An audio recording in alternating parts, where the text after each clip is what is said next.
So good morning guys, GTA Cars po, andito tayo sa showroom ngayon. So sold na yung orange na Ford Fiesta natin, feature natin nung nakaraan dun sa detailing. So medyo maluwag tayo ngayon guys kasi medyo maulan, pero marami pa rin tayong mga repairs nandun sa workshop sa kabila. So nandun yung mga binababa natin yung transmission, yung mga for timing natin and PMS. So dito, pakita ko lang sa inyo yung mga available units natin dito sa showroom. Nung nakaraan kasi na vlog natin doon sa kabila.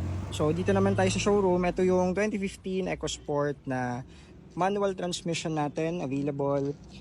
Meron din tayong mga ito 2015 na titanium automatic top of the line.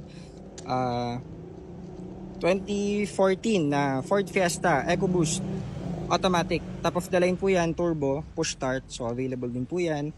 Ito reserve na to kay Sir Joshua for mga ano na lang to, palit na yung transmission nito, so ECV na lang and ABS, pati siguro tingnan natin kung may mga re-retouch tayong paint and syempre detailing.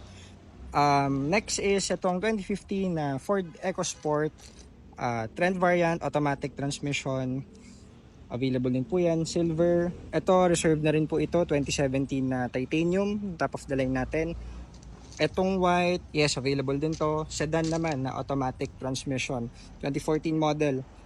So may iba pa tayo dito, 2014 din. So same itong white, black color lang, 2014. Pero ano pala to guys, top of the line pala to. So titanium to, push start na sedan, automatic din.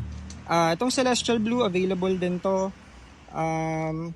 Hindi lang to turbo, pero top of the line din, push start. Ford Focus, so pinapareserve na to ni Ma'am Aki. Waiting lang tayo dun sa ABS module. Meron pa rin tayong 2016 na to.